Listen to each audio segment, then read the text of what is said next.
Hello বন্ধুরা, তোমরা সব কেমন আছো? তো কদিন আগে আমি বাজারে গিয়ে বাজার থেকে এক প্যাকেট ফুচকা কিনে নিয়েছিলাম। কিন্তু ফুচকাগুলোর মধ্যে দেখি গোটা ফুচকা তো আছেই, তার সঙ্গে অধিকাংশ ফুচকাগুলো কেমন ভাঙা ভাঙা। তাই ভাবলাম গোটা ফুচকার সঙ্গে ভাঙা ফুচকাগুলো দিয়েও কিছু বানিয়ে ফেলি। তো যেমন ভাবা তেমন কাজ। দেখো কতগুলো আলুকে সুন্দর করে সেদ্ধ করে এবার আস্তে আস্তে খোসা ছাড়িয়ে নিলাম। তারপর দেখো আলুগুলোকে আমি আস্তে আস্তে এবার মেখে ফেলবো।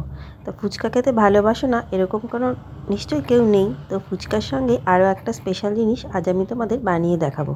দেখো আলুগুলোকে ভালো করে চটকে মেখে এবার এর মধ্যে ভাজা মশলা, তারপরে নুন, সেদ্ধ ছোলা আর সামান্য একটু তেঁতুলের জল নিয়ে আমি ফুচকার আলুটা মেখে ফেলবো।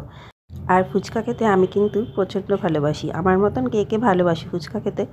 আর কোথাও যদি আমি যাই, হয়তো সামান্য একটু ধরো বাজারে গেছি বা ছোটোখাটো মার্কেটিংয়ে গেছি, সেখানে গিয়েও কিন্তু আমার ফুচকা খাওয়া চাই। আর ফুচকার আলার সঙ্গে মানে ফুচকা খেতে গিয়ে ফুচকাওয়ালা যতক্ষণ না ফুচকা মাখে আমার পাতে দেয় ততক্ষণ কিন্তু পর্যন্ত আমার জিভ দিয়ে জল বেরোতেই থাকে। তো দেখো এখন তো আমি এইভাবে লেবু চিপড়ে নিচ্ছি। লেবু চিপড়ানোর পর এর সঙ্গে আমি একটু তেঁতুলের কাঁচও মিশিয়ে নিলাম। তেঁতুলটাকে আমি আগে জলে ভিজিয়ে রেখেছিলাম, তারপর তেঁতুলটা ফুচকার আলুর সঙ্গে ভালো করে মেখে এরপর আমি তার সঙ্গে দেব সেদ্ধ করা ছোলাগুলো যেমন আগের দিন রাতে ভিজিয়ে রেখেছিলাম, এবার কিন্তু বেশ করে মাখতে হবে। এই মাখাটার উপর কিন্তু ফুচকাটার অনেক কিছু ডিপেন্ড করছে, মানে টেস্টটা কেমন হবে। এবার চলে এলাম জল বানাতে। তো জল বানানোর জন্য প্রথমেই আমি যেই তেঁতুলের কাঠটুকু ছিল সেই তেঁতুলের কাঠটুকু দিয়ে দিলাম। এবার এর সঙ্গে একটা অর্ধেক পাতিলেবুর রস চিপড়ে নিচ্ছি। তো তোমরা দেখতেই পাচ্ছ। আর দেবো বেশ খানিকটা জলজিরা। এই ফুচকার জলে জলজিরাটা কিন্তু আমার বেশ ভালো লাগে। জলজিরা দিয়ে আমি কিছুক্ষণ ওটাকে গুলে নেওয়ার পর তারপর আমি এর সঙ্গে 1 গ্লাস এমনি সাদা জল মিশিয়ে নেব, মানে যেটা নর্মাল ট্যাপ ওয়াটার মিশিয়ে তার সঙ্গে দিয়ে দেবো ধনেপাতা, আর ব্যাস রেডি হয়ে যাবে ফুচকার জল। ফুচকার জল কিন্তু আমার প্রচণ্ড ভালো লাগে। ফুচকা খাওয়ার পর আমি ফুচকাটার কাছ থেকে যেয়ে জল খাই।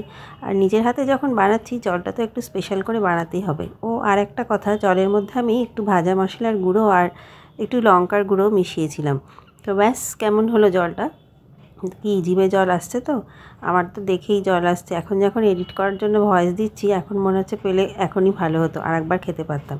তো চলো এবার সেই স্পেশাল আইটেমটা বানিয়ে ফেলবো, মানে গোটা ফুচকা তো হয়ে গেল। এবার ভাঙা ফুচকা দিয়ে আমি কী বানাবো চলো দেখতে থাকো। তা ভাঙা ফুচকাগুলোকে আলু বানানোর জন্য আমি আরও কয়েকটা আলুকে বেশ করে পাতলা পাতলা করে কেটে নিলাম। আর তার সঙ্গে নুন, ভাজা মশলার গুঁড়ো, সেদ্ধ ছোলা আর যা যা ছিল লেবু, তেঁতুলের কাঠ সব কিছু মিশিয়ে বেশ করে ওটাকে মেখে ফেলতে হবে। হ্যাঁ ঠিক ধরেছ, এটাকে বলে চুরমুর। তো ফুচকা খাবো আর চুরমুর খাবো না তা কী করে হয়? আর যখন কিছু কিছু ফুচকা ভেঙেই গেছে তাদের সদ্গতি করে নেওয়া ভালো। ফুচকা তো আর ফেলতে পারবো না। দেখো এর সঙ্গে ধনেপাতা মিক্স করে আমার কেমন দেখতে হয়েছে বলো গাইস, জাস্ট অসাধারণ। আমার তো ভীষণ ভালো লাগছে দেখে। আর এরপর সমস্ত জিনিস রেডি করে আমি তোমাদের জন্য নিয়ে আসছি। তো দেখো ফুচকা চুরমুর হয়ে গেল, উপর দিয়ে কয়েকটা বাদামও ছড়িয়ে দিলাম, আর অসাধারণ দেখতে হয়েছে। এবার সেই সময়টা যেখানে ভাঙা ফুচকা এর সঙ্গে মিশিয়ে দিচ্ছি। 2-4টে ফুচকা ভেঙে গেছিলো, আরও 4-5টা ভেঙে গেছিলো। 4-5টা ফুচকা ভাঙা ফুচকাগুলো মিশিয়ে দিলাম। দেওয়ার পর তার উপর দিয়ে আরেকটু ভাজা মশলার গুঁড়ো দিয়ে দিলাম। তো ব্যাস দ্যাটস ইট। আর দেখো এবার হচ্ছে সেই সময় যখন ফুচকাগুলো খাবো, আমি ফুচকাগুলোর ভেতরে আলু আর ছোলা, আলুর পুর আর একটু করে ছোলা এক্সট্রা করে তার মধ্যে ভরে দিচ্ছি, যাতে ছোলাগুলো ফুচকা খাওয়ার সময় মুখে পড়ে। এটা কিন্তু বেশ ভালো লাগে, তোমরা ট্রাই করতে পারো। তো দেখো আমি সব রকম সাজিয়ে নিয়ে তোমাদের জন্য চলে এসেছি। আর দেখো কেমন লাগছে দেখতে। ব্যাস প্রথমে এই ফুচকাটা আমি তুলে নিলাম, ব্যাস খেয়ে নিলাম। এবার এখান থেকে আমি খাচ্ছি চুরমুরটা কিন্তু খেতে জাস্ট অসাধারণ হয়েছে। আশা করি আজকে ভিডিওটা তোমাদের ভালো লেগেছে। ভালো লাগলে প্লিজ লাইক, শেয়ার, কমেন্ট আর সাবস্ক্রাইব করতে ভুলো না। আবার দেখাবে নেক্সট ভিডিও।